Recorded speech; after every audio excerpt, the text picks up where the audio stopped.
Pendakwa selebriti direman 5 hari bermula hari ini bagi membantu siasatan kes rogol seorang wanita pada September tahun lalu. Seorang cikgu sekolah rendah yang disyaki merogol pelajar tingkatan 4 direman 4 hari bermula hari ini. Seorang pengetua sekolah menengah agama di Machang ditahan polis kerana dipercayai merogol pelajarnya sejak 2017. 7 remaja lelaki dihadapkan ke Mahkamah Al-Usta atas 16 pertuduhan merogol seorang remaja perempuan bawah umur September tahun lepas.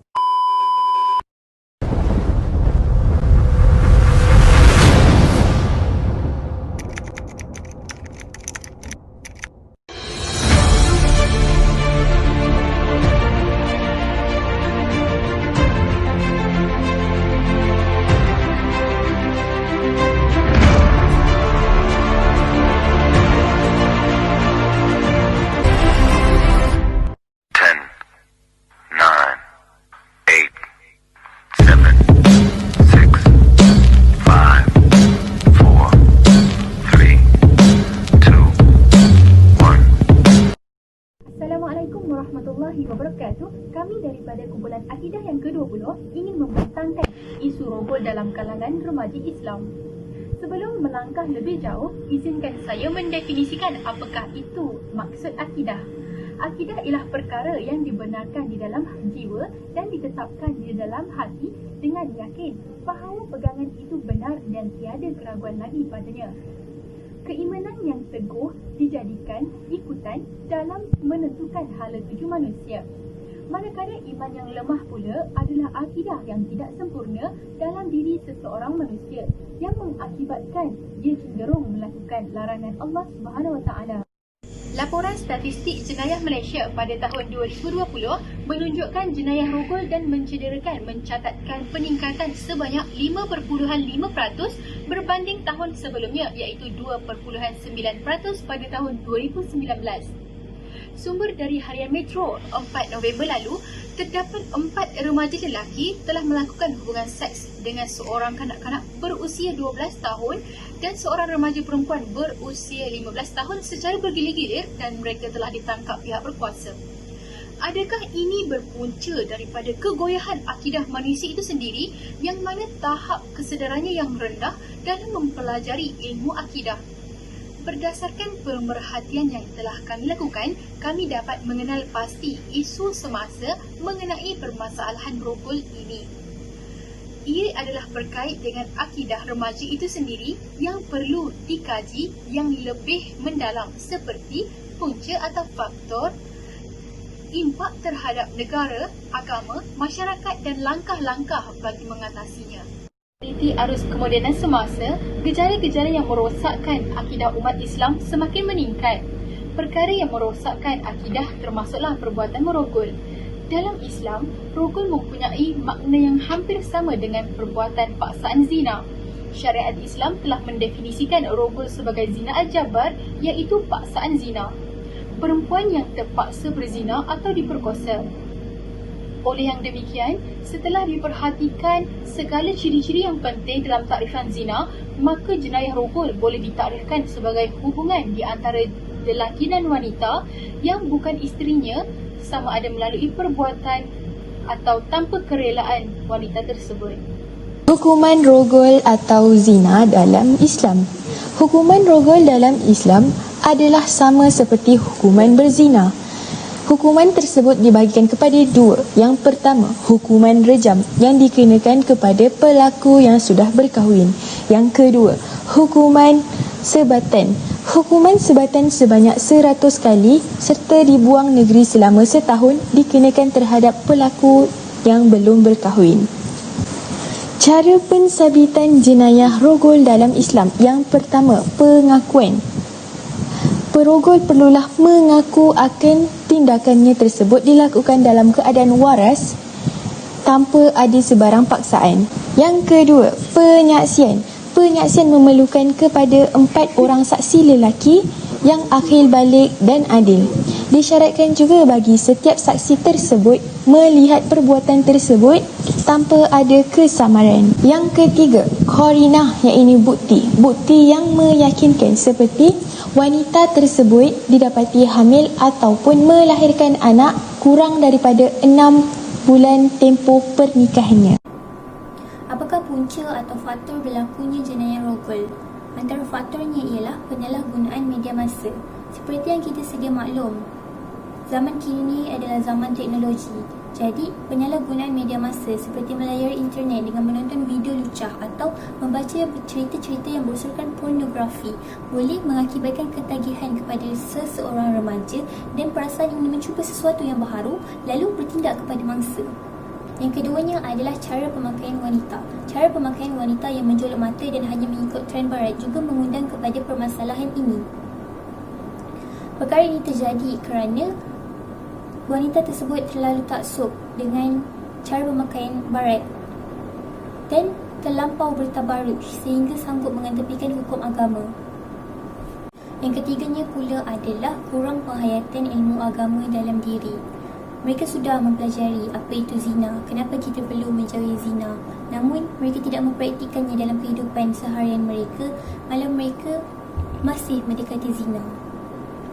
Kita beralih kepada impak, iaitu impak kepada agama, kepada masyarakat dan negara. Sebelum itu, saya Irfan Mukris bin Kamarudin memegang nombor metrik 12000065. Kita pergi kepada impak kepada agama. Perbuatan merogol dalam Islam sangatlah memberi kesan kepada agama, iaitu imej atau maruah agama Islam itu tersendiri. Perkara ini memberi kesan mendalam kepada agama Islam kerana Islam amat menegah umatnya melakukan perbuatan zina ataupun merogol. Bahkan, Islam melarang keras umatnya mendekati zina. Ini dapat dibuktikan dengan firman Allah Subhanahu Wa Taala yang berbunyi la taqrabuz zina, yang bermaksud janganlah kamu mendekati zina. Surah Al-Isra.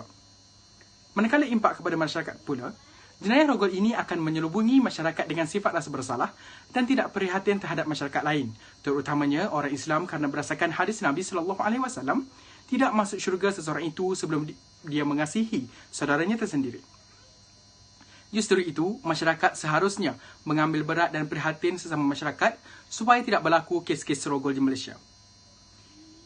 Impak kepada negara pula ialah negara akan kehilangan pelapis dan pemangkin generasi kepimpinan negara pada masa hadapan. Perkara ini menjadikan kadar jenayah dalam negara juga akan meningkat sejajar dengan peningkatan gejala sosial dan ia sekaligus meningkatkan kos pembelanjaan kerajaan untuk mengurangkan kadar jenayah. Sekarang kita beralih kepada penyelesaian, iaitu peranan ibu bapa, peranan pihak kerajaan dan warga pendidik. Peranan ibu bapa ialah satu usaha yang menjarab yang boleh dilakukan oleh ibu bapa bagi menangani kebejatan akhlak yang berlaku dalam kalangan remaja adalah dengan memberikan pendidikan agama sejak kecil lagi bagi memelihara kekuatan diri. Pemantauan terhadap pergerakan dan pergaulan anak-anak juga merupakan aspek yang perlu diberi penekanan oleh ibu bapa untuk memastikan kekuatan rohani mereka sentiasa kuat dan tidak mudah terpesong.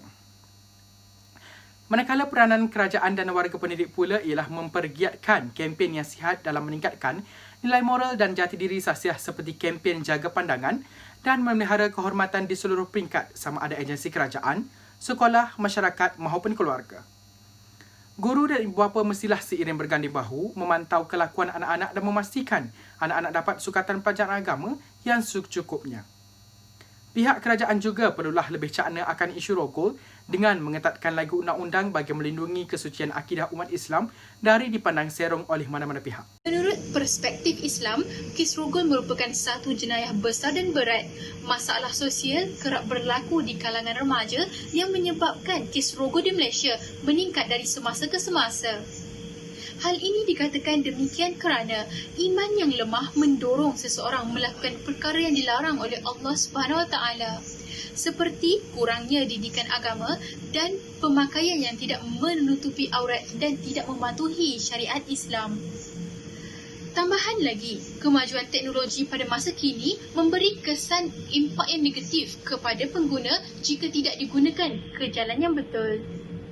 Di samping itu, masyarakat di luar maupun di dalam negara akan hidup diselubungi ketakutan kerana terutama bagi wanita dan juga kanak-kanak perempuan, mereka kebanyakannya mangsa kes rogol yang mengalami trauma dan mengakibatkan kes buruk berlaku seperti kes bunuh diri.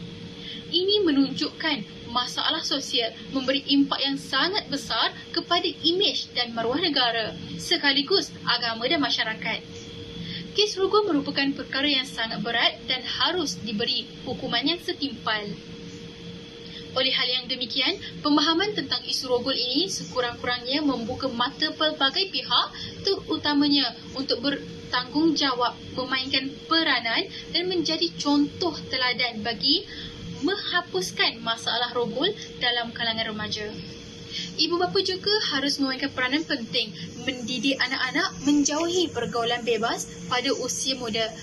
Kata pepatah, meluntur buluh biarlah dari rebungnya. Ini kerana kanak-kanak akan mendengar dan mempelajari apa yang baik dan buruk ketika mereka masih kecil. Pihak kerajaan hendaklah mencari alternatif dengan mengadakan program pendidikan agama di sekolah. Akhir kata, agama penting kepada semua manusia kerana agama itu membimbing manusia melakukan perkara yang benar dan menjauhi perkara yang dilarang dan memastikan agar akidah itu sentiasa terjaga. Sekian, terima kasih. Sekarang kita beralih kepada penyelesaian iaitu peranan ibu bapa, peranan pihak kerajaan dan warga pendidik. Peranan ibu bapa ialah satu usaha yang menjarab yang boleh dilakukan oleh ibu bapa bagi menangani kebejatan akhlak yang berlaku dalam kalangan remaja adalah dengan memberikan pendidikan agama sejak kecil lagi bagi memelihara kekuatan diri. Pemantauan terhadap pergerakan dan pergaulan anak-anak juga merupakan aspek yang perlu diberi penekanan oleh ibu bapa untuk memastikan kekuatan rohani mereka sentiasa kuat dan tidak mudah terpesong. Manakala peranan kerajaan dan warga pendidik pula ialah mempergiatkan kempen yang sihat dalam meningkatkan nilai moral dan jati diri sahsiah seperti kempen jaga pandangan dan memelihara kehormatan di seluruh peringkat sama ada agensi kerajaan, sekolah, masyarakat maupun keluarga. Guru dan ibu bapa mestilah seiring berganding bahu memantau kelakuan anak-anak dan memastikan anak-anak dapat sukatan pelajaran agama yang secukupnya. Pihak kerajaan juga perlulah lebih cakna akan isu rogol dengan mengetatkan lagi undang-undang bagi melindungi kesucian akidah umat Islam dari dipandang serong oleh mana-mana pihak.